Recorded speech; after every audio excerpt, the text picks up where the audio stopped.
আপনার আমার গরুকে সুস্থ রাখা জরুরি। কাঁচা ঘাস, খড়, শাকসবজি ও ফিড খাবার এগুলো গরুর জন্য অত্যন্ত উপকারী হলেও এগুলোতে সীমাবদ্ধতা বা আপনার আমার গরুর জন্য অনেক ক্ষতিকর দিক রয়েছে যা আমরা অনেকেই জানি না। আসুন এগুলো সম্পর্কে বিস্তারিত জানি। আজকের ভিডিওটি অনেকটা ইম্পর্টেন্ট, রিকোয়েস্ট করব সম্পূর্ণ ভিডিওটি দেখার জন্য। আপনি যদি এই প্রথম আমার ভিডিও দেখেন তাহলে অবশ্যই চ্যানেলটিকে সাবস্ক্রাইব করে পাশে থাকবেন। আসসালামু আলাইকুম, আশা করি সবাই ভালো আছেন। বাংলাদেশে খুব কম খামারি আছে যারা গরুর ঘাস চাষ করে না। আমিও একজন ছোটখাটো খামারি, কিন্তু আমি কখনো গরুর ঘাস চাষ করি না, কিন্তু আমি গরুকে ঘাস খাওয়াই। কাঁচা ঘাসের ভালো দিক এবং পুষ্টির গুণ কি কি আছে আসুন আমরা একটু জানি। কাঁচা ঘাসে প্রচুর আঁশ, ভিটামিন এ, সি এবং খনিজ যেমন ক্যালসিয়াম ও ফসফরাস থাকে, যা গরুর হাড়, দাঁত ও দেহের পুষ্টি বৃদ্ধিতে প্রচুর পরিমাণ সহায়তা করে। কাঁচা ঘাস গরুর পাচন তন্ত্রকে সুস্থ রাখে।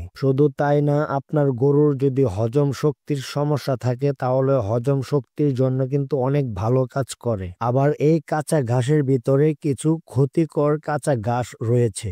ঘাসগুলোর নাম আমি বলে দিচ্ছি, যারা চিনেন তো চিনবেন, আর যারা না চিনেন তারা কমেন্ট করবেন, পরবর্তী ভিডিওতে আমি আপনাদের দেখিয়ে দিব বা পরিচয় করিয়ে দিব। যেমন লেকটাস, অলিভ, ব্রোকলি, হেলমুত্রি এবং চোত্রা ঘাস।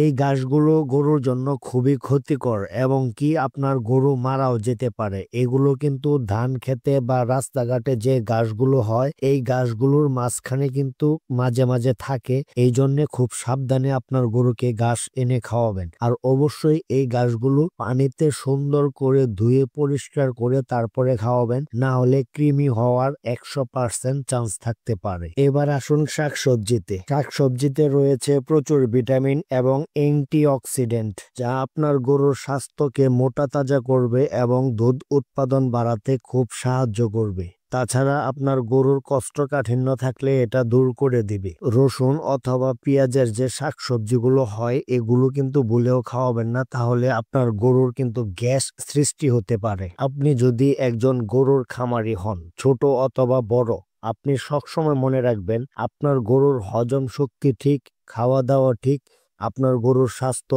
এবং দুধ সবকিছু ঠিক থাকবে। গরু নিয়ে কখনো আপনার টেনশন করতে হবে না এবং বেশি বেশি মেডিসিন খাওয়াতে হবে না বা মেডিসিনের উপর কোনো খরচই আপনার করতে হবে না।